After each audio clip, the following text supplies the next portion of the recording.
Baik, malam hari ini kita akan bercengkrama dengan Al-Quran dan hadis-hadis Nabi Muhammad SAW yang membimbing kita insyaallah sesuai dengan tema yang kita bahas bersama tentang bagaimana bersatu menuju ridha Allah sampai dengan ke surga. Tapi penting saya ingatkan terlebih dahulu bahwa bulan ini kita masih berada di suasana Rajab. Ingat, Rajab itu diistimewakan di Al-Quran, juga di hadis Nabi Muhammad SAW. Di Quran di surah ke-9 ayat 36 isyaratnya disebutkan, Inna iddatasy syuhuri 'indallahi 12 syahran fi kitabillah yauma khalaqas samawati wal arda minha arba'atun hurum dzalika ad-dinul qayyim fala tadhlimu fihinna anfusakum. Sungguh aku tegaskan pada kalian, kata Allah, sejak aku mencipta langit dan bumi, aku desain waktu kehidupan ada 12 bulan setahun.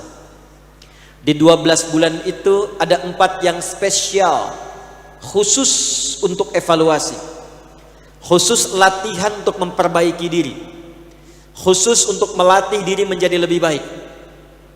4 bulan ini dirinci oleh Nabi, nanti disampaikan oleh Imam Muslim dalam kitab hadisnya Sahih Muslim, diriwayatkan dari Abu Bakrah dikenal dengan An-Nafi', nomor hadis 1679. Qala Rasulullah sallallahu alaihi wasallam, inna az-zamana qad istadara ka hay'ati yauma khalaqas samawati wal arda minha arba'atun hurum.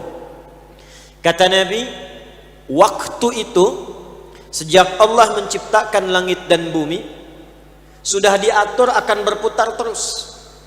Jadi kalau sekarang malam, besok ketemu malam lagi. Jam 5 pagi, besoknya jam 5 pagi lagi. Jadi kalau waktu sifatnya tetap. Yang merubah keadaan waktu itu perilaku kita.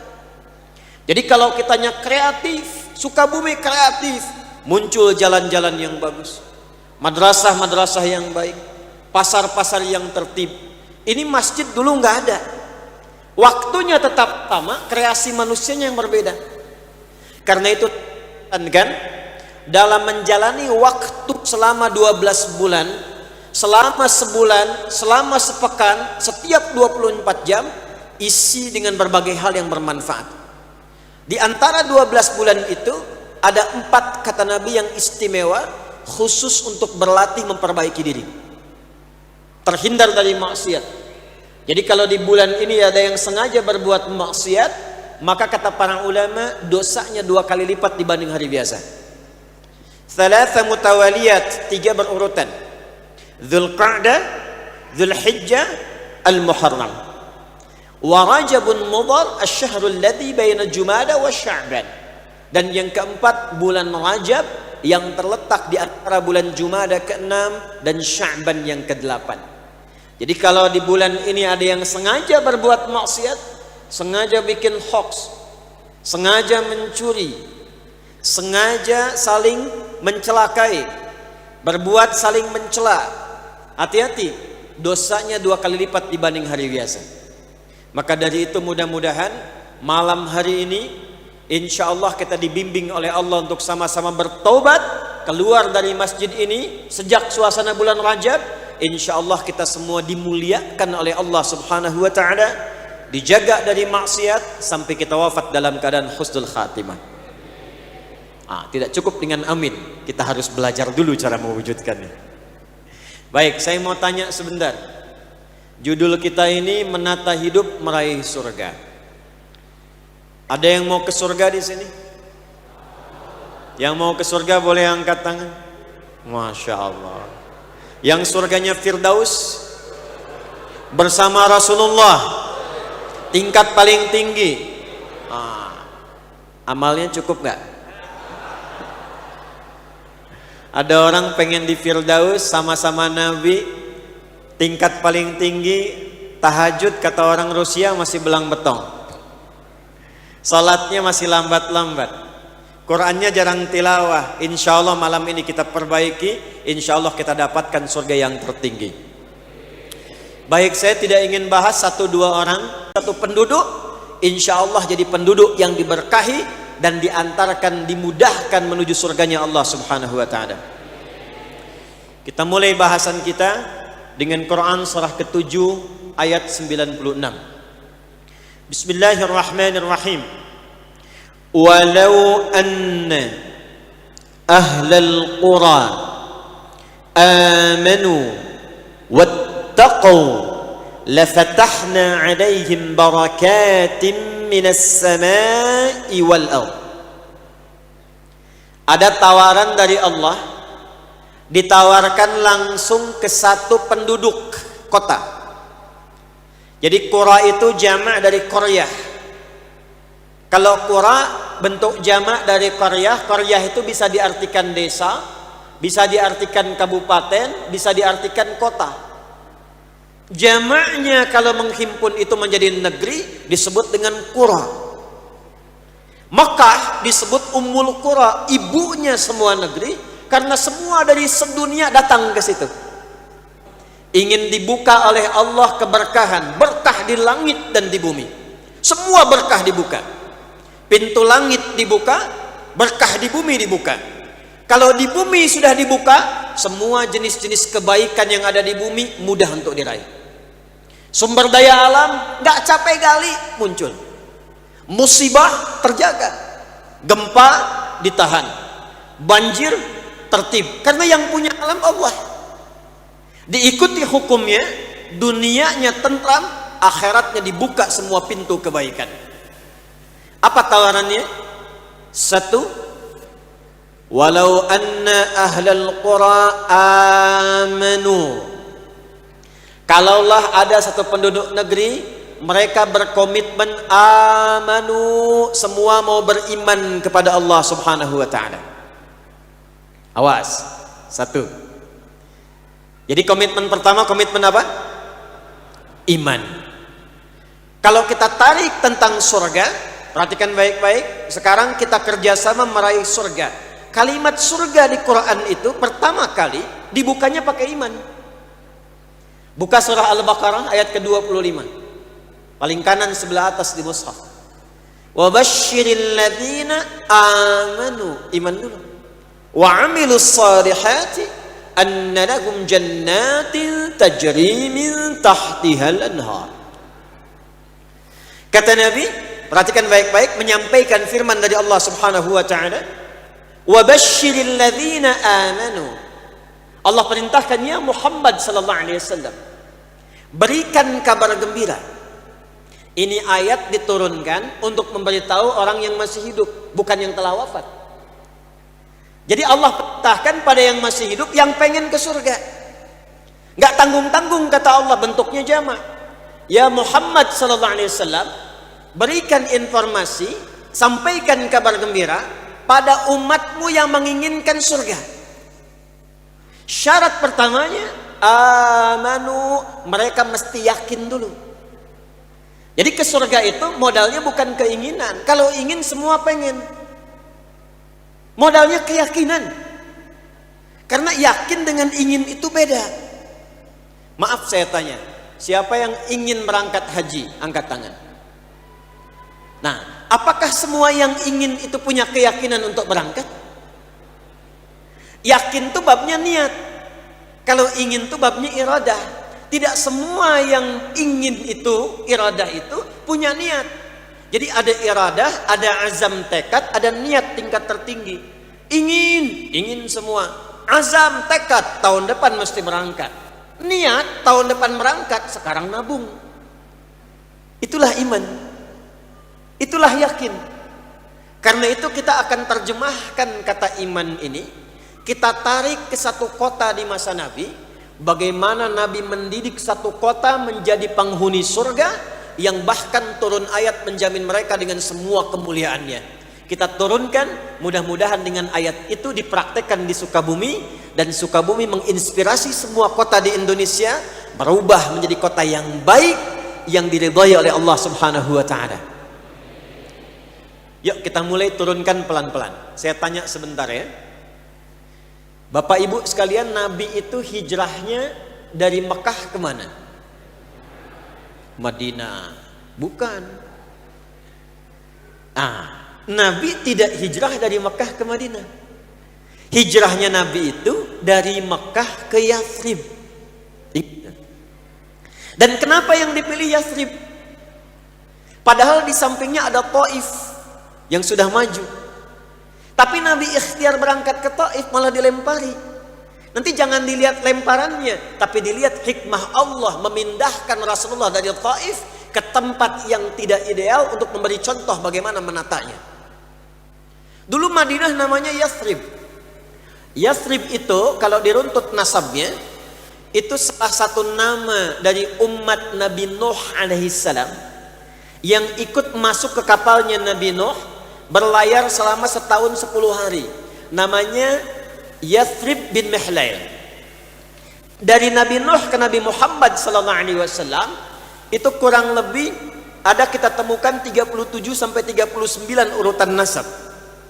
Nabi Muhammad SAW bin Abdullah bin Abdul Muttalib bin Hashim bin Abdul Manaf bin Qusay bin Murrah bin Kilab bin Ka'ab bin Ghalib bin Fihr bin Malik bin Nadar bin Kinanah bin Khuzaimah bin Mudrikah bin Ilyas bin Nizar bin Mudar bin Ma'ad bin Adnan bin Adri bin Muqawwam bin Nahur bin Tarikh bin Ya'rub bin Yasjub bin Nabit bin Ismail alaihi salam bin Ibrahim alaihi salam bin Azar atau bin Nahur bin Abir bin Kinan bin Arfakhshad bin Sam bin Nuh alaihi salam.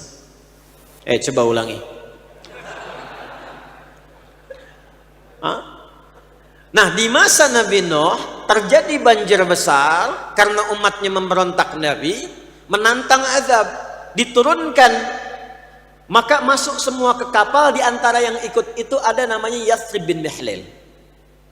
Ketika banjirnya reda, kemudian mulai menyebar umatnya Nabi Nuh alaihissalam. Yang Yathrib ini menyebar, datanglah ke satu tempat jaraknya kurang lebih 400 km dari kota Mekah Al-Mukarramah.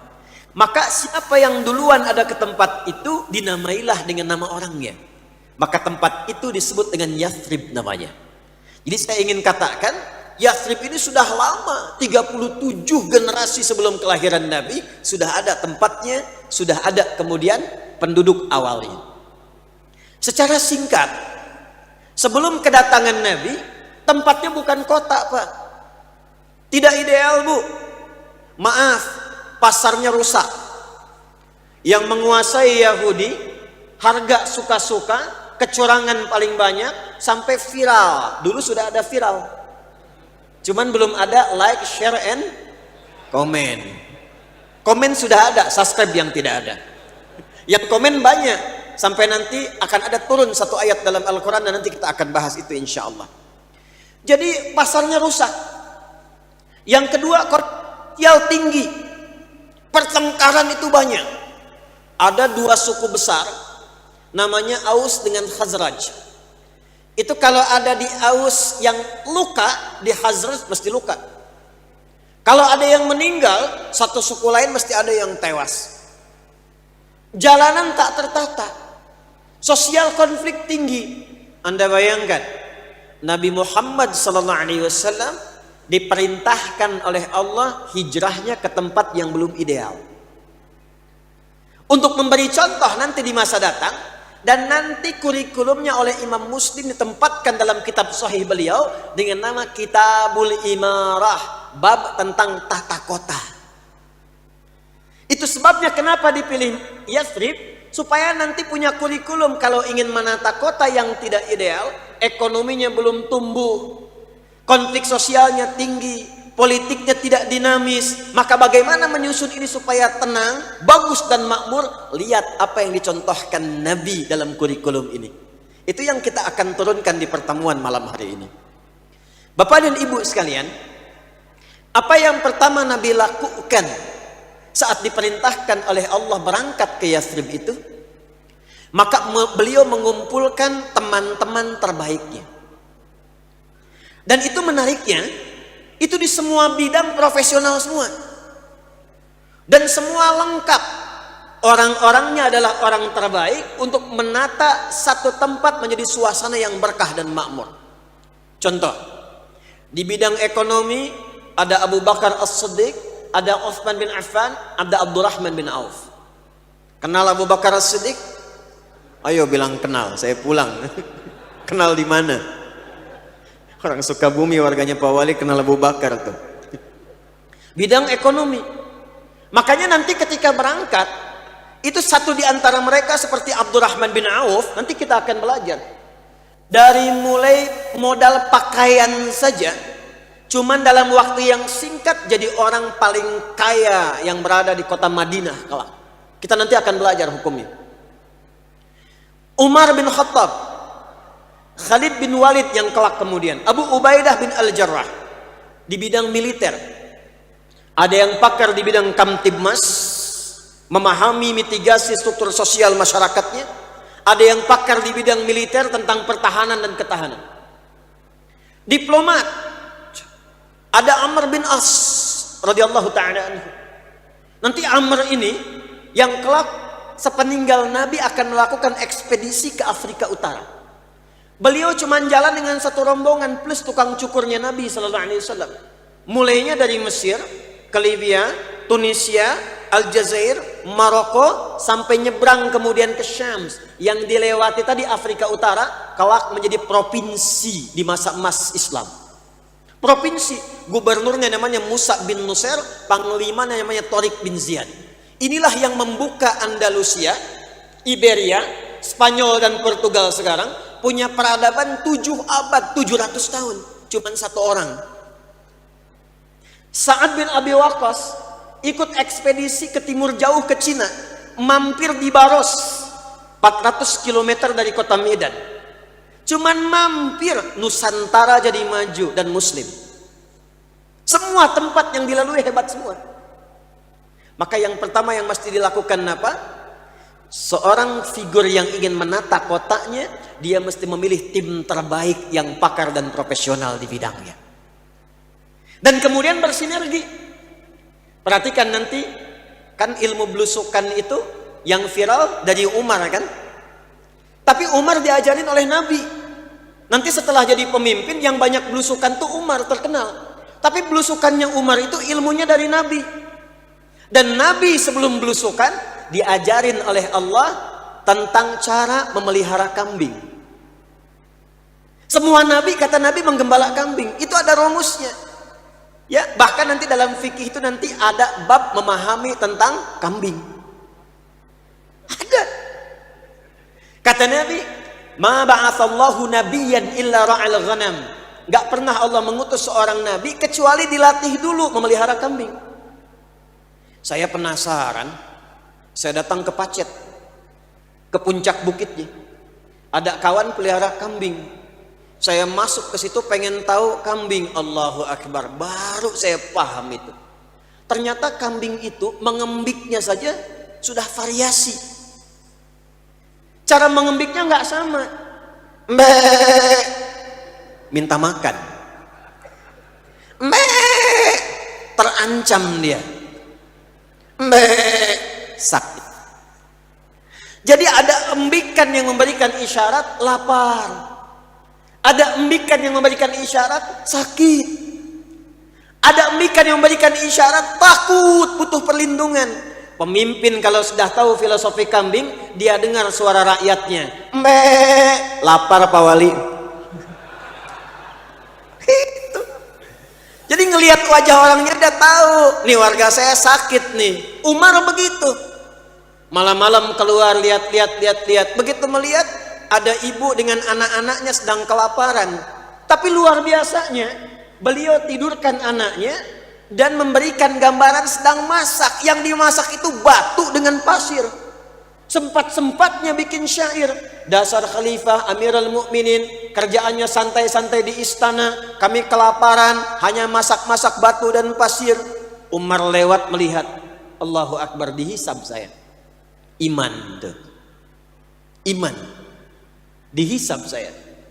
Lari ke Baitul Mal, mengambil sekantung gandum, ajudan mau ngambil, Kata Umar, tidak, saya yang dihisab. Biarkan saya yang membawa ini di pangkuan bahu saya.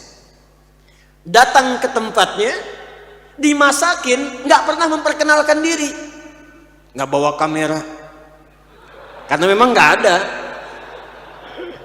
Langsung tuh dimasakin sama Umar, dan saat dimasak karena nggak memperkenalkan diri, si ibunya nggak kenal, masih dicela di hadapannya. Dasar Umar, dasar Amirul Mukminin, orang lapar yang masakin orang lain katanya. Padahal Umar, pendidikan Nabi top, semuanya disatukan oleh Nabi.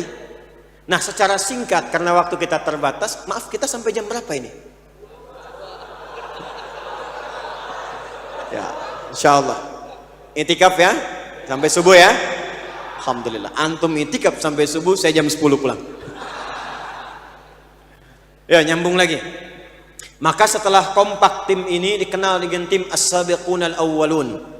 Ada yang menyebut dalam sejarah tim 8, ada yang menyebut tim 9, karena Sayyidah Khadijah wafat mendahului radhiyallahu taala anha.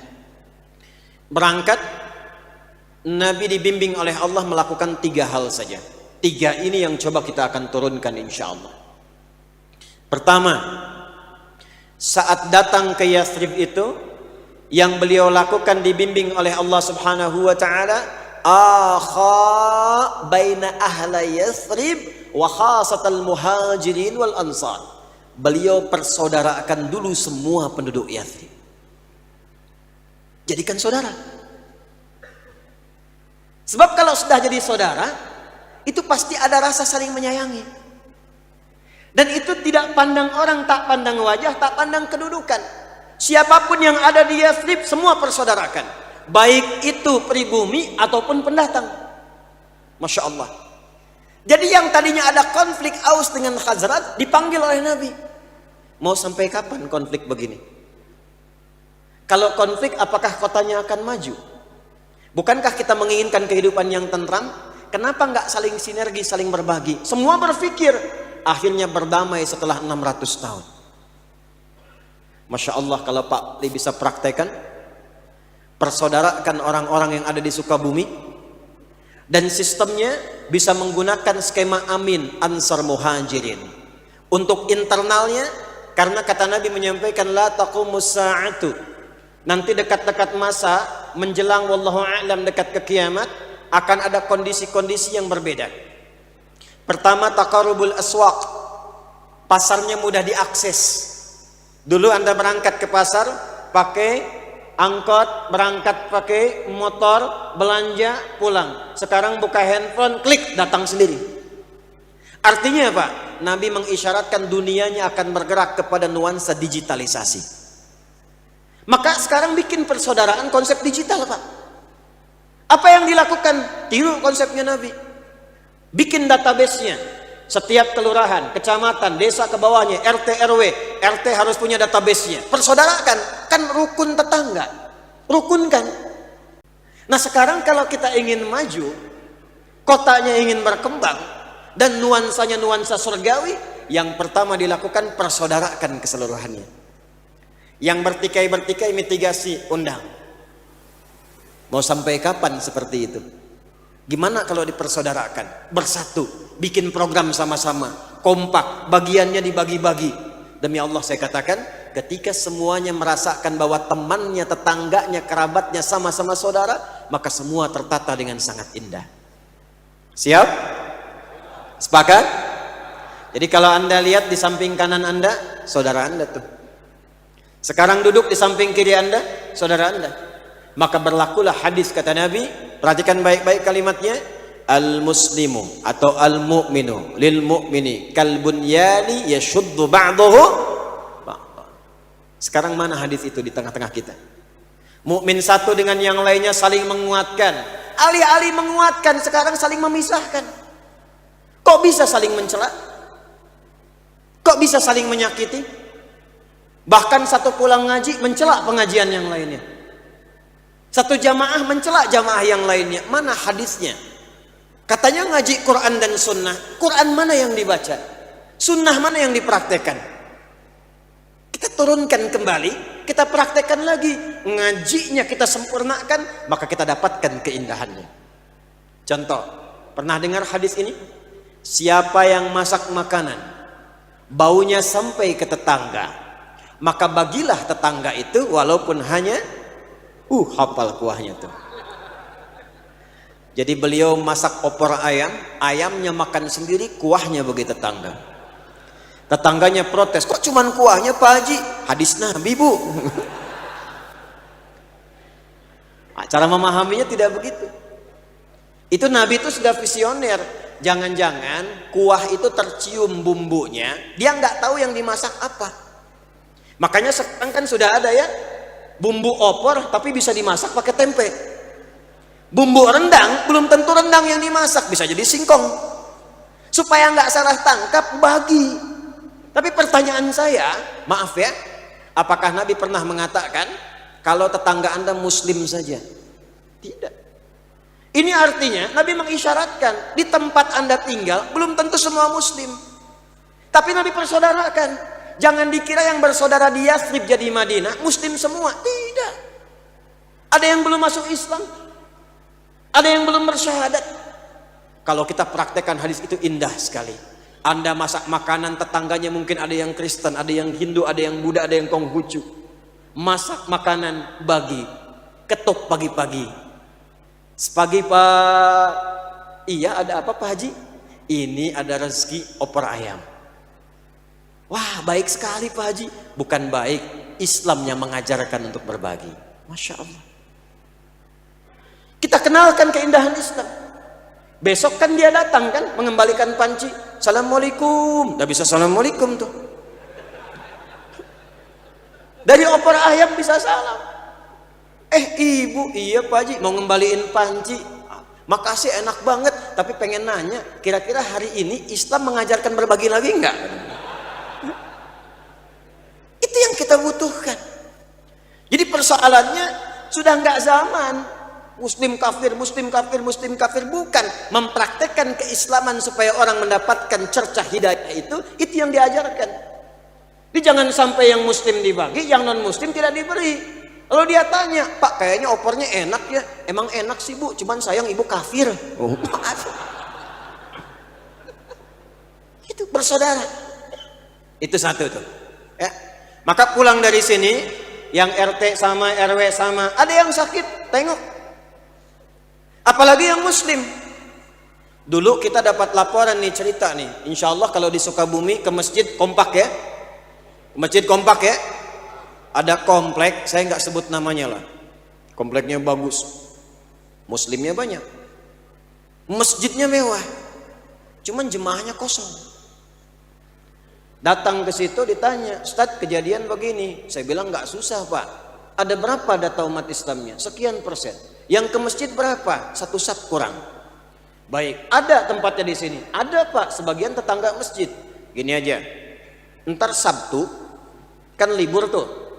Kita ke masjid, tapi Bapak saya minta tolong DKM beli buah dulu. 3 bungkus saja. Buat apa? Nggak usah nanya, buah aja. Habis subuh kita bawa buah, kita tengok tuh yang nggak ke masjid tadi. Sampai ke rumahnya, Assalamualaikum Pak, Waalaikumsalam Bapak. Iya, ada apa Pak? Enggak, tadi saya nggak lihat Bapak di masjid, saya kira sakit. Ini ada buah. Itu duhurnya nggak diminta ke masjid. Dan akhirnya datang. Jadi kadang-kadang fikih dakwah itu bisa lebih diutamakan dibandingkan dengan fikih-fikih terapan. Sakit, tengok. Kenal Imam Ahmad bin Hanbal? Oh bagus, enggak. Imam Ahmad tuh punya sahabat. Dan sahabatnya menarik. Beliau tuh kan imam besar, tapi sahabatnya pastor. Pastor Kristen. Tinggal di flat yang sama, flat apartemen. Yang pastor di atas, Imam Ahmad di bawah. Qadarullah kamar Imam Ahmad itu bersamaan kalau ke atasnya itu toiletnya pastor. Bocor. Dari atas turun ke bawah. Allahu Akbar. Satu kali diwujudkan Imam Ahmad sakit, nggak kelihatan di luar apartemen oleh pastor tadi. Tiba-tiba nengok. Ini kalau nggak kenal, nggak sahabatan, nggak mungkin bisa mau mengetuk pintu.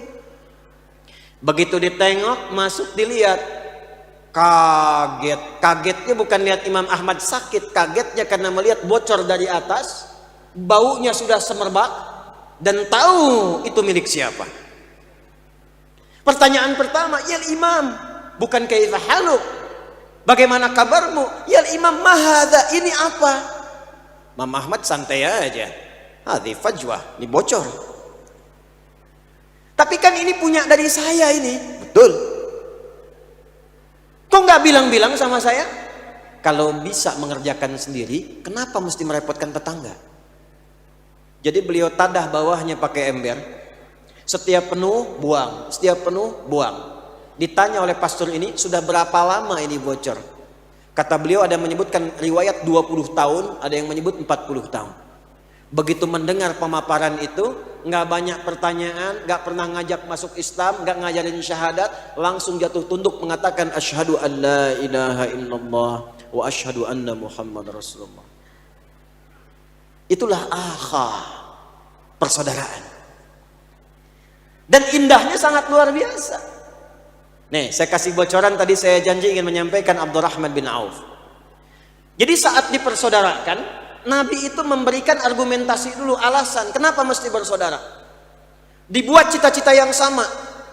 Kalau saya tawarkan begini, ingin Sukabumi maju? Ingin Sukabumi maju? Ingin kotanya berperadaban? Ingin kotanya berkembang hebat? Semua kan ingin. Nah, Nabi dulu begitu. Kita pengen nggak Yathrib ini tentram? Pengen nggak maju? Pengen nggak damai? Pengen. Kalau semua pengen begitu, mari kita tempuh caranya. Maka semua menjalani itu dengan keyakinan, bukan dengan keinginan. Kalau cuma keinginan, Anda semua pengen, tapi kalau nggak yakin bisa mewujudkan itu, iman itu kan butuh pembuktian. Keyakinan itu butuh pembuktian. Hati itu tempatnya iman. Semua yang bersumber dari hati butuh pembuktian. Cinta itu dari hati. Karena dari hati harus dibuktikan. Ini yang akhwat perempuan-perempuan, kalau ada laki-laki di sini mengatakan aku mencintaimu, jangan percaya. Apalagi kebanyakan main lato-lato. Kalau ada yang bilang aku mencintaimu, katakan padanya, buktikan cintamu dengan menuliskan namaku di buku pernikahan kita.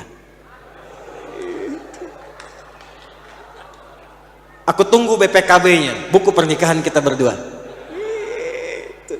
Ini belum halal, naik beca berdua, seakan milik bersama. Tukang beca nggak diakuin. Data. Nah, apa yang harus dilakukan? Sepakat dulu. Nah, kalau Anda sepakat ingin maju, kotanya ingin tentram, maka dimulai pelan-pelan saling mengenal untuk mempersaudarakan. Saya beri contoh dengan cepat. Abdurrahman bin Auf, ahli bisnis, ahli dagang, kaya, hartanya banyak, masuk Islam, terancam oleh komunitas di Mekah pada masa itu yang belum kenal kemuliaan Islam. Silahkan kamu ikut Muhammad SAW, hijrah sana ke Yathrib, tapi nggak boleh bawa harta. Harta kami ambil semua. Ini kalau Anda dapat proyek nih, pilih mana? Dikasih pilihan, Anda Muslim, ada tawaran dikasih 1 miliar supaya murtad. Pilih 1 miliar, murtad, atau pilih nggak dapat apa-apa tapi masih Muslim. Pilih mana? Nggak ada pilihan ketiga, nggak usah maksa. Nggak ada pilihan 1 miliar Muslim, cuman 2 pilihannya. Ayo, naikin tawarannya 10 miliar tapi murtad, terima nggak? Masa? Sono ada yang kasih sarung murtad, ada yang dikasih biskuit pindah. Berarti imannya murah tuh, perlu ditata lagi. Abdurrahman bin Auf silahkan ambil semuanya, saya tetap berangkat. Karena beliau cerdas, tahu yang punya harta siapa, yang menggenggam dunia siapa. Saya kan sedang mendekat kepada pemiliknya. Kalau yang sekarang hilang, gampang minta yang lebih banyak. Saya mendekat pada yang punya. Modalnya apa? Iman. Iman itu membuat kita punya keyakinan demikian. Berangkat beliau, keluarganya ditawari. Istri ditanya, kalau ikut suami pergi hanya dengan baju yang melekat di badan. Kalau tinggal di Mekah, ambil semua harta suamimu ini, pilih laki-laki paling ganteng yang ada di Mekah, kami yang fasilitasi pernikahannya, kata para pembesar Mekah. Masya Allah. Ibu, bu, anggap suami nggak ikut ya malam hari ini. Kalau ibu dikasih tawaran, pergi dengan suami, tapi harta semua ditinggalkan, atau tinggal di Sukabumi, mewarisi semua harta, dan bisa nikah dengan siapapun yang dipilih, dari pemuda paling ganteng, difasilitasi pernikahannya. Ibu kira-kira ikut suami hijrah atau tinggal?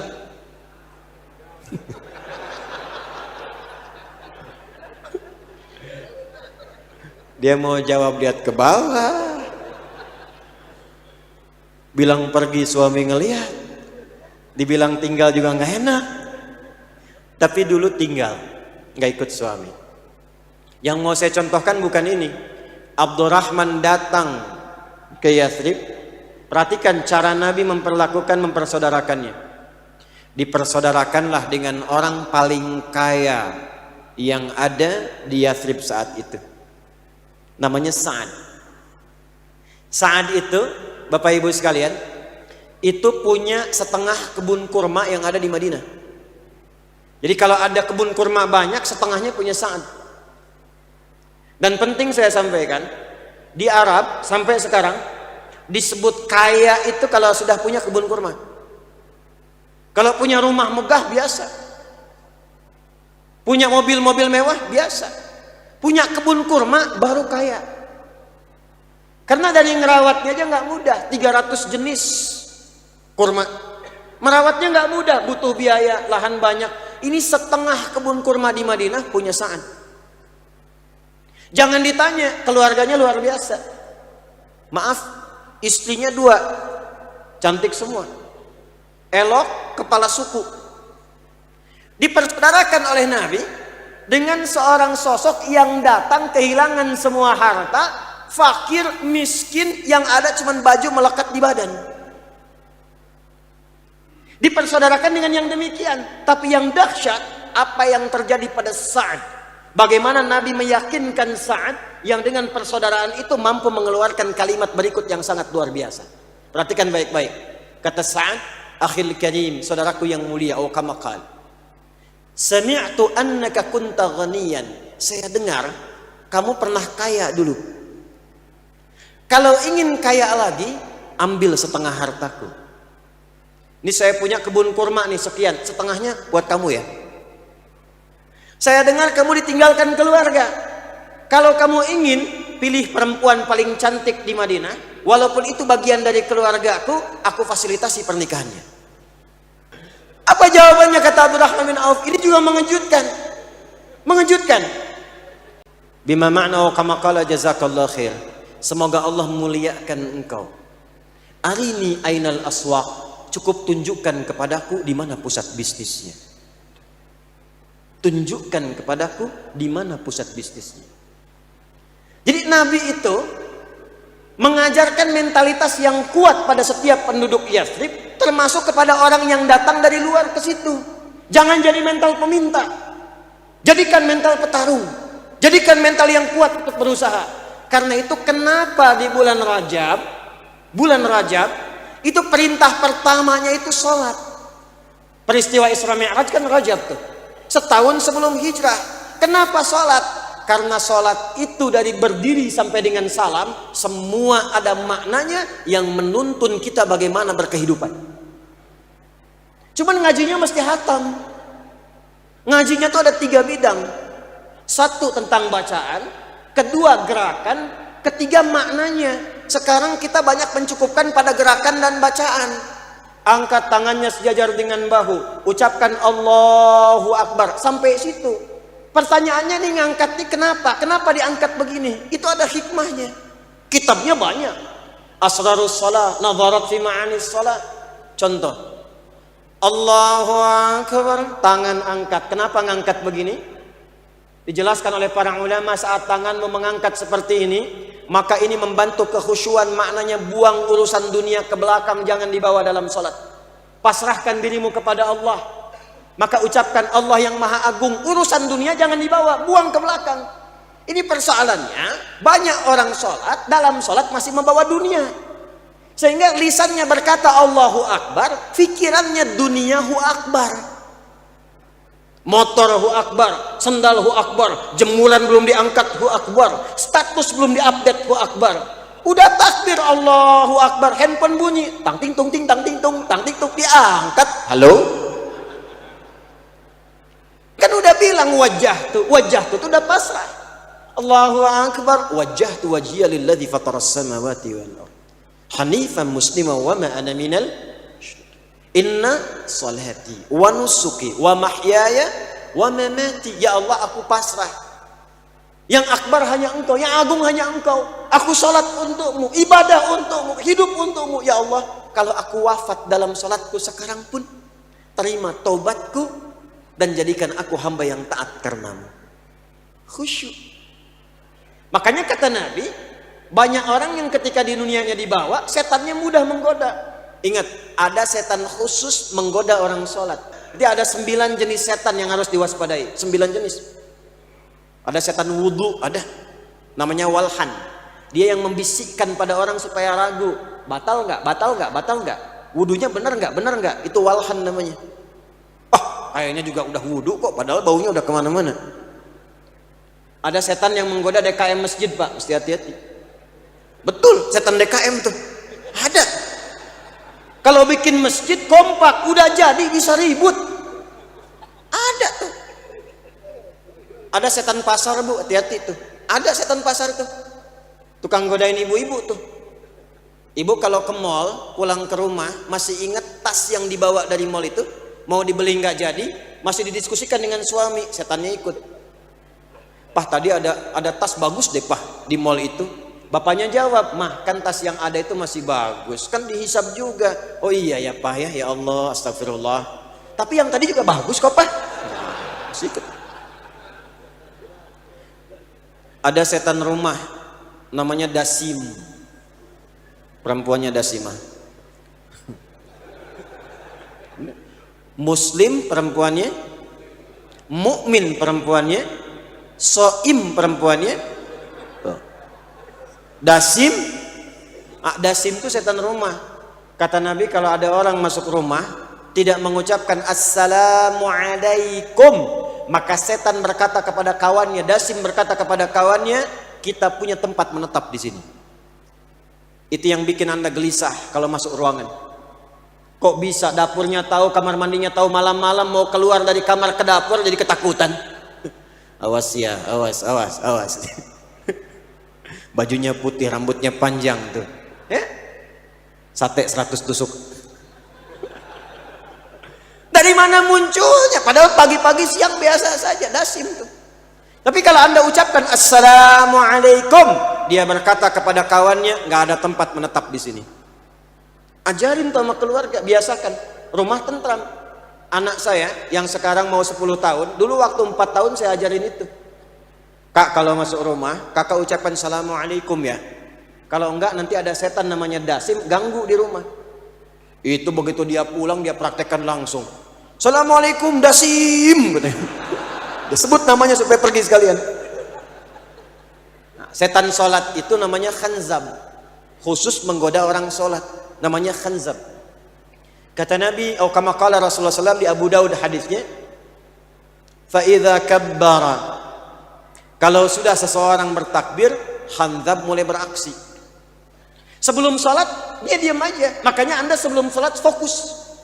Nggak percaya nanti subuh tuh. Ya, subuh. Sebelum takbir tuh bisa fokus pada kiblat, khusyuk. Tapi begitu Anda takbir, fayaqulu syaitanu udhkur kadza. Maka setan mulai bertugas, ingat ini ya, ingat itu ya. Maka Anda mulai mengingat apa yang tidak ingin Anda ingat. Baru takbir. Nanti ceramah saya pun yang ini nih, itu akan diingatkan kembali oleh setan nanti itu pas subuh tuh.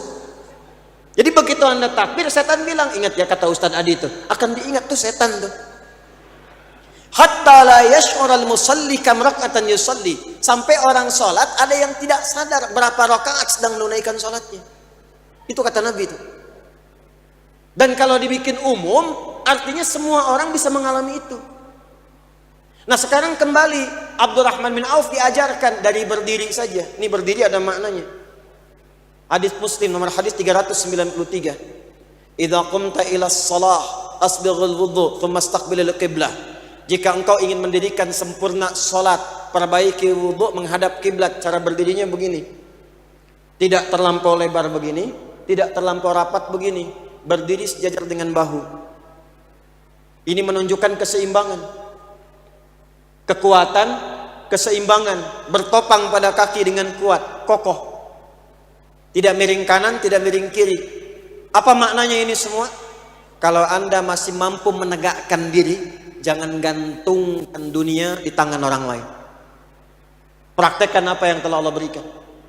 Nabi sampaikan, Nabi latih itu dengan maknanya. Makanya ketika ketemu orang yang tadi, beliau nggak leha-leha. Ya udah bagi dua, ada bagi dua.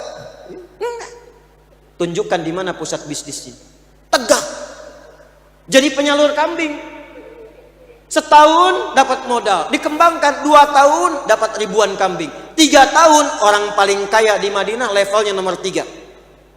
Nomor 3, nomor 1 tuh kaya, nomor 2 kaya banget, nomor 3 kebangetan kayanya. Nomor 3. Dan sejak saat itu semua orang Madinah disantuni oleh Abdurrahman bin Auf. Abdurrahman bin Auf tuh kapaknya aja terbuat dari emas. Kapaknya aja ya terbuat dari emas. Orang kaya sekarang yang terkaya siapa tuh? Jeff Bezos, Bill Gates. Ya belum tentu punya kapak gitu. Ya, belum tentu. Itu kapaknya terbuat dari emas. Nah balik, maka tim tadi, tim idaman, tim terbaik, riset Pak Wali. Oh di bidang ekonomi bagaimana meningkatkan ekonomi Sukabumi? Siapa pakarnya? Kalau dia nggak masuk struktur, ambil pendapatnya, ambil masukannya, bikin sistem, bikin grup, bikin jamaah, lalu sampaikan ke setiap turunan ke bawahannya, kecamatannya, kemudian desanya, kelurahannya, RT-nya, RW-nya. Kita punya program seperti ini, program persaudaraan, program toleransi, program kebaikan. Nah, sekarang yang kedua, di mana memulainya? Tempatnya, pusatnya di mana? Maka Nabi bangunkan masjid. Pertama Masjid Kuba, 4-5 hari kemudian bangun Masjid Nabawi. Nah ini yang belum kita hidupkan konsep masjid. Sekarang fungsinya hanya fungsi ritual. Padahal di masa Nabi, fungsi masjid itu beragam. 1, yuk kita cek. Kalau di masjid itu sholatnya sholat sendirian atau berjamaah? Sendirian atau berjamaah? Jamaah. Apa itu jamaah? Tuh.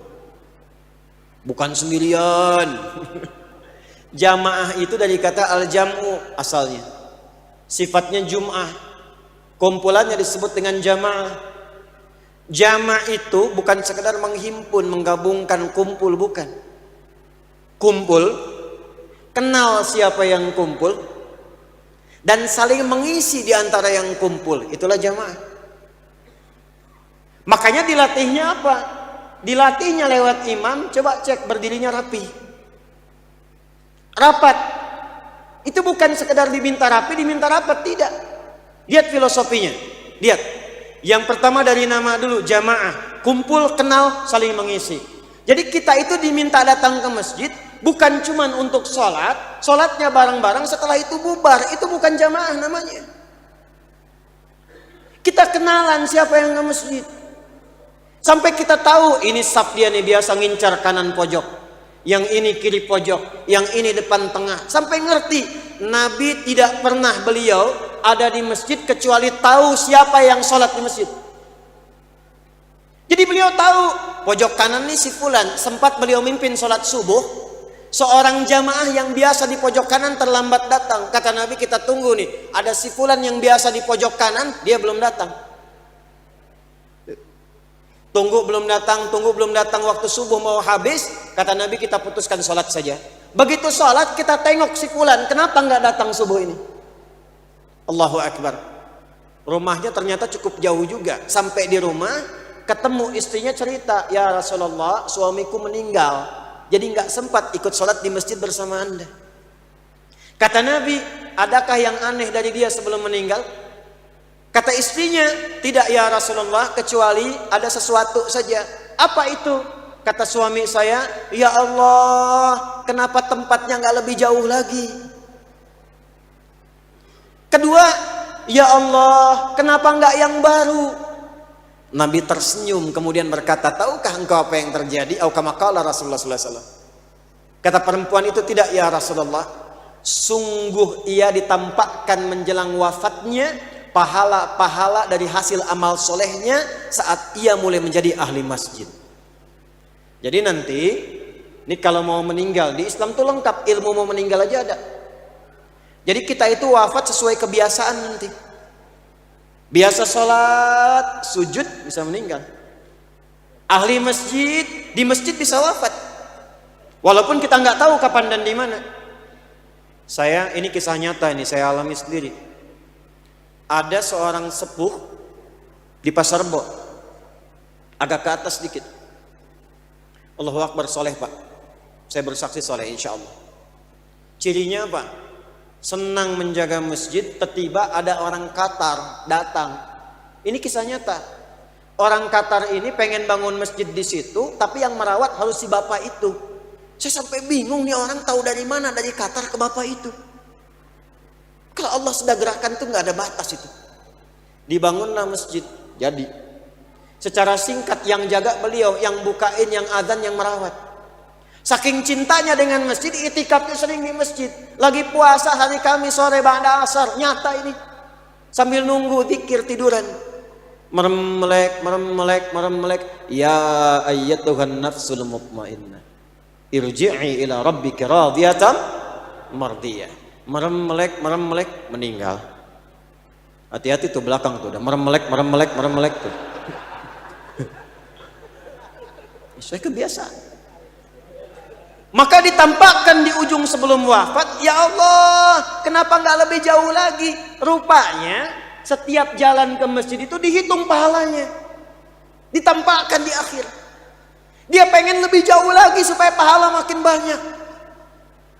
Tiba di jalan, di musim dingin dia lihat seseorang kedinginan, dilepaskanlah jubah bagian luarnya yang lama, dalamnya yang baru. Ditampakkan hasil pahalanya, dia berkata, ya Allah, kenapa bukan yang baru saja? Lebih banyak lagi pahalanya ya Allah. Intinya Nabi sampai kenal siapa yang di pojok kanan. Makanya filosofi imam, kenapa imam sebelum memimpin nengok dulu ke belakang tuh. Itu bukan formalitas, tengok. Istau, sudah tahu kata zaman. Nggak harus pakai bahasa Arab. Pakai bahasa Arab itu yang sudah pakemnya Arab. Baca Quran, bahasanya bahasa Quran. Adzan, bahasa Arab. Karena mutlak bahasanya, nggak usah terjemahin. Terjemahin tuh nggak enak. Nggak enak. Allahu Akbar, Allahu Akbar. Enak. Allah nu agung, Allah nu agung. Nah. Di Betawi Tuhan dua gede, Tuhan dua gede. Nggak enak. Quran juga begitu. Surat Quran itu bahkan menjadi indah kalau tidak diterjemahkan. Kalau diterjemahkan jadi nggak indah kedengarannya.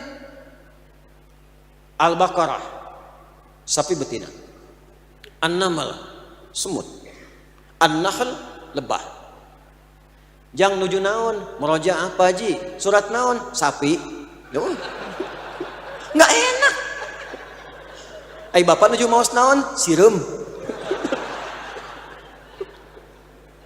Enak.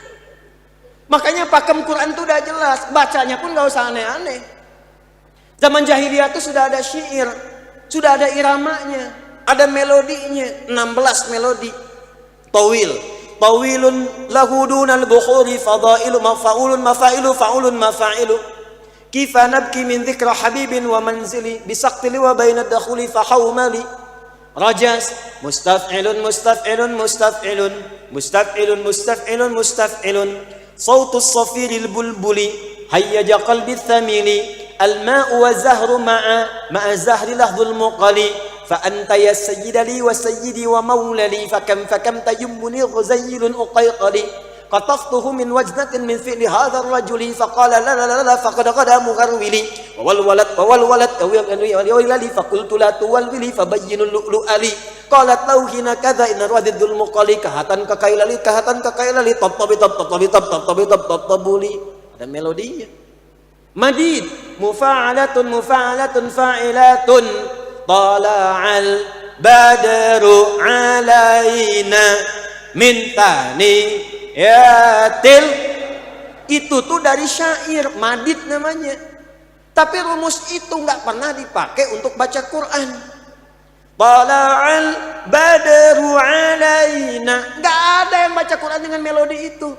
Wadduha wal laili idza saja, bubar.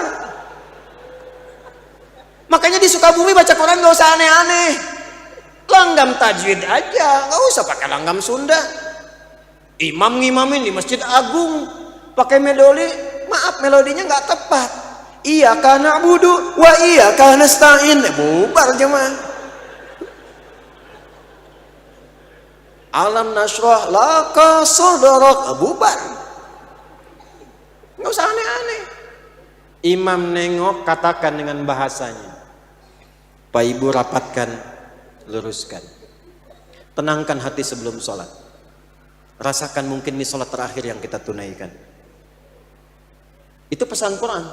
Surah kedua ayat 45 sampai 46. Baru katakan istawu istaqimu. Dan lihat siapa yang sholat. Tuh. Lihat. Satu, dari segi kemampuan dia berdiri. Dua, dari segi lamanya bisa dia tinggal di masjid. Oh, ini sedang transit di Masjid Agung. Maka jangan baca surat yang panjang-panjang. Nih imamin, udah mau pulang, nunggu bis pulang, mampir ke sini sholat, diimamin pakai Al-Baqarah, ketinggalan bis dia. Lihat wajah, sebelah sini wajahnya kul-kul nih. Kul wallah baca. Lama berabel falak. Saya masuk pesantren 97 di Garut. Ini ketua PDM kakak kelas saya itu. Begitu saya Ramadan, pas Ramadan, imam santri baru masuk yang pimpin kelas 6 tingkat akhir. Udah waladhdallin, tiba-tiba Yasin katanya. Waduh, saya bilang santri baru bacaan panjang nih. Alamat berdiri lama. Tapi berkah memang Ramadan. Allahu Akbar.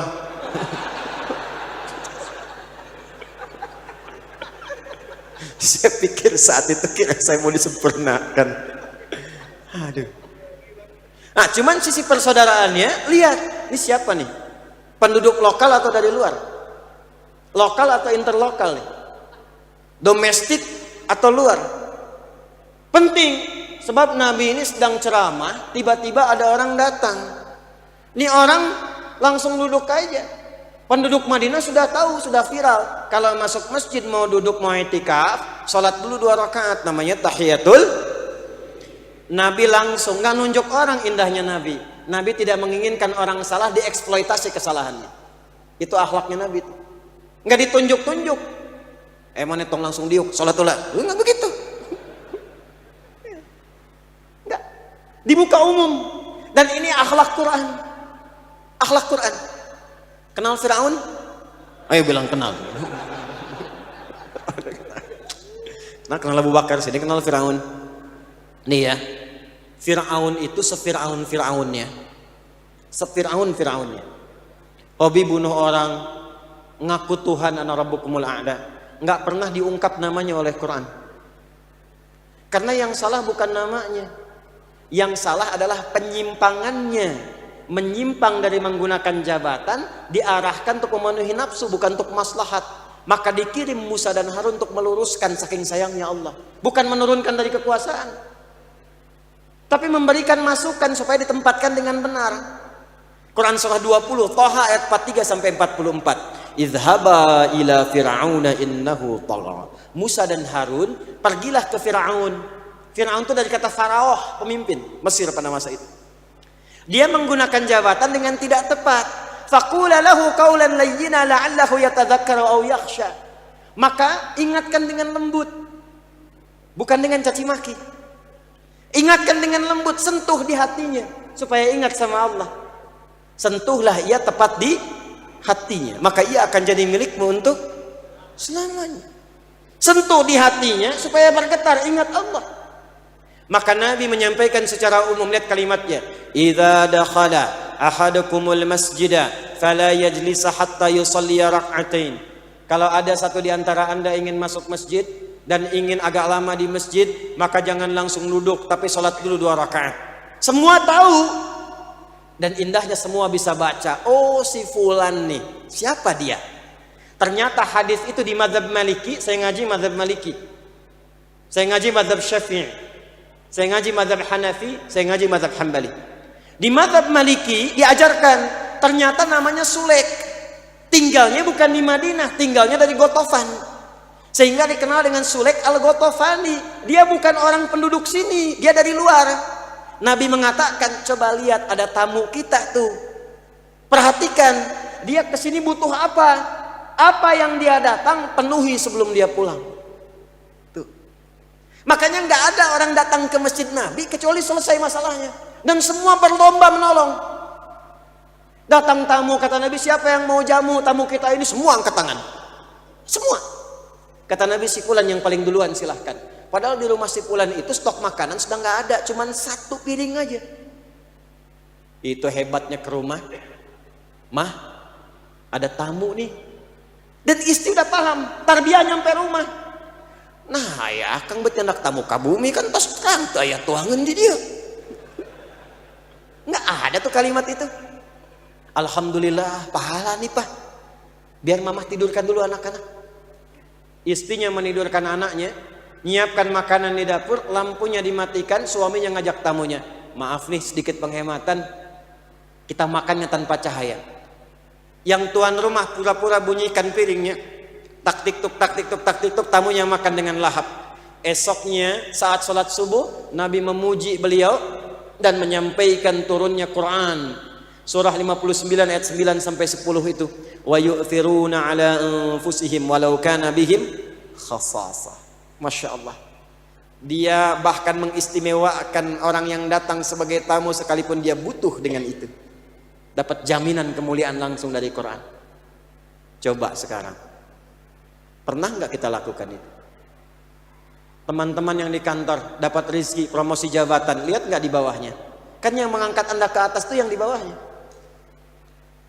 Teman-teman yang di kantor dapat proyek, pernah nggak diajak temannya untuk merasakan kenikmatan itu? Begitulah cara melihatnya. Lihat, kenali. Nah nanti prakteknya bagaimana Pak? Ini yang saya sampaikan di beberapa tempat. Maaf, yang ke masjid ini kan profesinya beda-beda. Ada yang dokter di sini, dokter. Ada yang pedagang, banyak. Pedagang, pebisnis, yang dokter, yang macam-macam. Apakah semua warga bisa ke rumah sakit? Belum tentu. Nanti di masjid difasilitasi program pekan pertama Jumat. Pak Wali Kota telah membentuk aplikasi mendata dokter-dokter di Sukabumi. Masjid A, Masjid B, Masjid C. Yang nggak bisa ke rumah sakit datang ke masjid itu ya, dokternya sudah siap. Itulah jamaah. Yang cari peluang kerja, ini ada bagian kelas bisnis nih, pengusaha-pengusaha akan ngasih edukasi. Ada lapangan pekerjaan, silahkan datang ke Masjid A, Masjid B, Masjid C. Begitu caranya. Jadi lingkungan hidup, saling mengenal. 2. Yang ketiga, ini bagian terakhir.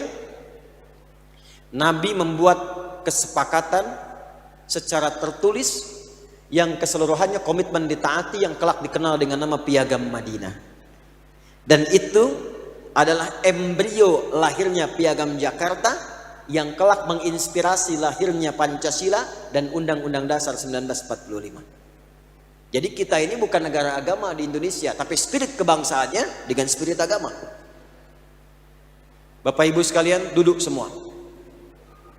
Disampaikan aturannya. Madinah, Yathrib menjadi tatanan kota. Yathrib akan menjadi kota yang menenteramkan. Yathrib akan menjadi kota berperadaban, kota yang menginspirasi. Dalam bahasa Arab, kota yang menginspirasi, membentuk peradaban, yang memberikan cahaya disebut dengan Madinah Al-Munawwarah.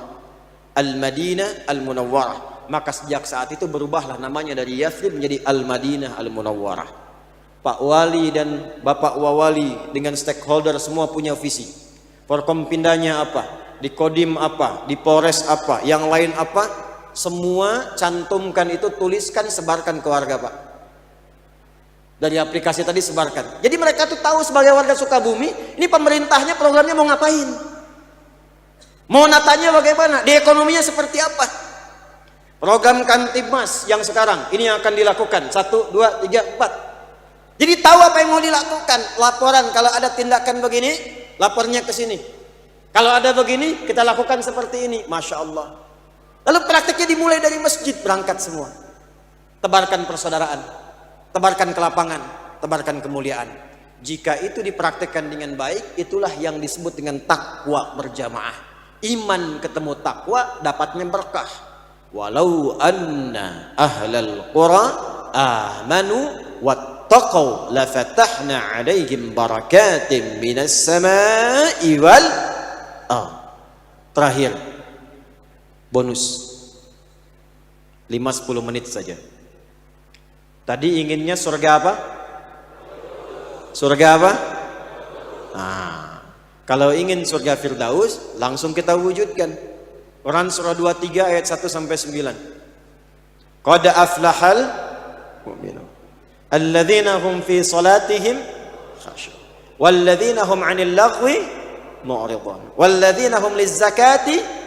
Dah 3 aja dulu nih. 3 ini nih. Sampai akhir tahun 3 optimalkan. Nanti sampai ayat 9 kesananya, ulaika humul warithun alladzina yarithunal firdausa hum fiha khalidun. Ada penduduk di bumi ahli Firdaus yang sedang beraktivitas di bumi, pewaris surga Firdaus. Siapa mereka? 1, kata Allah ciri-cirinya, mereka yang pertama menunaikan sholat dengan khusyuk. Maka Pak Wali sekarang bikin program merekrut imam-imam di setiap daerah, di masjid-masjid yang bagus-bagus kualitasnya, kerjasama dengan LTQ, LPTQ, kerjasama dengan pesantren-pesantren, tempatkan menjadi imam-imam di masjid, keputusan tanda tangan, tempatkan di situ supaya yang sholat merasakan khusyuk dan nikmat sholatnya. Lalu bukan cuma jadi imam, wariskan pendidikannya, bikin kelas-kelas hafalan. Kalau perlu koneksikan ke Bekasi Quantum Akhir Institute. Kita kirimkan support programnya, kita kirimkan perangkatnya. Kalau mau sepakat nanti kita bantu. Di Sumbawa kita kirimkan 2000 paket. Satu paket 3 kali 2000, 6000. Cara cepat menghafal Quran dalam 30 hari. Kita punya kelas karantina. Di sini ada cabangnya di Sukabumi. 30 hari hafal Quran 30 juz, bukan juz 30. 30 juz, itu lintas usia. Ada yang 78 tahun, 80 tahun, 49 tahun, 20 tahun, 25 tahun. Rekor tercepat 14 hari hafal Quran 30 juz. Ada yang 25 hari, 24 hari. Ada ibu-ibu dari Jambi itu tambah sedikit, dia 40 hari kurang lebih hafal Quran 30 juz. Dari nol. Dari nol. Nah, itu semarakan tuh supaya khusyuk salatnya. Nanti imam-imam yang bagus, bacaannya bagus. Kalau Anda nanti bisa bahasa Arab, belajar nih ada Ar-Rayah nih, ya. Jangan cuma di pesantren bahasa Arabnya. Guru-guru yang di sana kerjasamakan dengan Pemprov. Masukkan ke masjid program belajar bahasa Arab supaya ngerti bacaan salat, ngerti baca Quran. Pesantren-pesantren sini ada berapa? Kerjasama supaya masyarakatnya ngaji, belajar. Nanti yang bagus-bagus, yang masih mau sekolah, kerjasama kita kirimkan beasiswa. Berangkat keluar, jangan tanggung. Kita punya kerjasama dengan 19 negara. Kemarin saya baru kirim ke Tripoli 35 orang sampai S3. Insya Allah tahun ini kita nanti ada kerjasama dengan Madinah, Ummul Qura, Al-Azhar, Sudan, Turki. Nah kalau nanti sudah lewat masa sekolah, yang bagus bacaan, kita insya Allah kerjasama tahun ini dengan Amerika, Jepang, Korea, Auckland. Tahu Auckland? Itu lampu merah sono gitu. Ya. Di New Zealand dekat Australia. Nah, salah satu programnya mengirimkan imam-imam untuk Ramadan, untuk 6 bulan sampai ke musim panas. Nah, sekarang saya ingin motivasi, kasih semangat, ayo Ya, tingkatkan, nanti ikut daftar. Sebelum berangkat nanti negaranya di mana, 2 bulan sebelum berangkat belajar bahasanya dulu. Ini nanti misalnya, oh ini tugasnya ke Jepang nih, belajar bahasa Jepang dulu. Nanti ngimamin di sana dan bisa interaksi pakai bahasa Jepang dasar. Watashi wa Indonesia no Adi des. Saya Adi dari Indonesia. Nah, yang tugas ke Amerika belajar bahasa Inggris. Dan insya Allah akan cepat karena lidah orang Indonesia itu diberikan keberkahan oleh Allah. Belajar apapun cepat bahasa itu. Beda dengan negara lain. Coba lihat India tuh ya. India itu walaupun pintar bahasa Inggrisnya ketahuan India. Take the money gitu, ketahuan. Cina sebagus-bagusnya bahasa Arab ketahuan Cina. Indonesia luar biasa. Hey John, where have you been? Gak ketahuan Sukabumi itu. Kaifa halak ya akhi? Bonjour, comment ça va? Ça va bien? Prancis. Comment staka? Mabuti, Tagalog, Filipin. Masya Allah. Bisa semua tuh diakomodir. Lidahnya ringan. Belajar dari sekarang. Ya, gabungkan kesemuanya, praktekkan dengan baik, sinergikan keseluruhannya. Khashi'in. 2, anil lagwi mu'ridun. Yang nggak penting tinggalkan. Termasuk program-program di kota, jangan bikin yang nggak penting-penting. Yang nggak penting tinggalkan, bikin yang penting-penting yang bermanfaat. Mulai sekarang tontonan yang nggak jelas tinggalkan. Tahu TikTok nggak? TikTok tahu nggak? Di Cina algoritma TikTok itu disusun dengan program positif.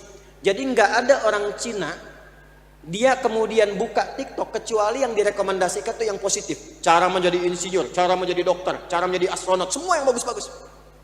Tapi di luar Cina algoritmanya berubah.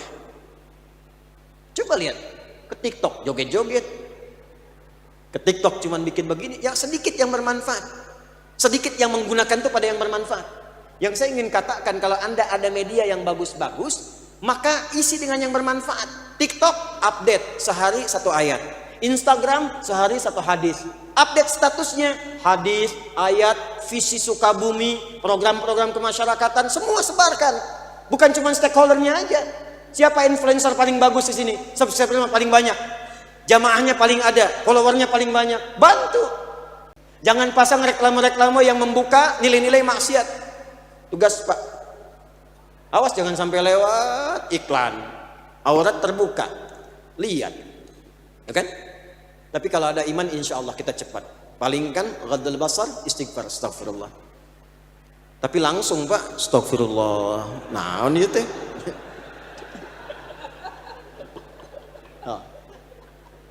Tuh. Jadi insya Allah ini insya Allah rajin-rajin salat ya. Insya Allah kalau rajin salat, tanha anil fahsyai wal maksiat insya Allah akan hilang. Ya, beliau insya Allah juga anak pesantren Pak Wali Kota ini. Insya Allah juga optimal. Saya yakin kalau ada yang tidak baik pasti akan ditolak. Jadi kalau ada yang ngajak-ngajak korupsi, sampaikan Pak, maaf ya, tangan saya tangan tahiyat, tidak akan pernah berbuat maksiat. Kantor sedang duduk, Pak, ada proyek Pak, fee-nya 1 miliar. Maaf ya, tangan tahiyat gak akan pernah maksiat. Sampaikan sama dia, balik lagi, Pak, naik Pak 10 miliar. Tunggu, saya istikharah dulu. Oh, asbah, Abah. Alhamdulillah depannya Abah tuh. Terakhir, walladzina hum lizzakati fa'ilun. Ahli Firdaus itu senang berzakat. Mungkin nggak zakat kalau ada uang, kalau nggak ada uangnya? Mungkin nggak zakat kalau nggak ada hartanya? Artinya perintah zakat, perintah kaya, perintah berusaha. Maka Pak Wali dan para pemimpin bikin program bagaimana supaya kehidupan masyarakat sejahtera Pak. UMKM-nya dihidupkan. Kalau perlu di-endorsein nih sama kita-kita ini supaya berkembang. Ahli zakatnya muncul seperti zamannya Umar bin Abdul Aziz. Bingung karena di tempat beliau pimpin sudah nggak ada lagi yang berhak menerima zakat, kaya semua, kembang semua. Maka penghuni surga Firdaus, calon-calon penghuninya mesti semangat, keluar dari sini semangat, bikin produk yang keren-keren, bikin era-eranya kan sekarang berubah nih, ya, kembangkan dengan baik, optimalkan. Apa yang perlu kita sinergikan, sinergikan. Ya. Kalau nanti perlu Ustadz, saya mau bikin ini, boleh nggak Ustadz bantu? Silakan. Supaya semua maju, semua nyaman, semua tenang, dan insya Allah semua diridhai oleh Allah Subhanahu wa Ta'ala. Bapak Ibu sekalian, kita berdoa. Semoga doa kita malam hari ini diterima oleh Allah. Hati kita dilembutkan,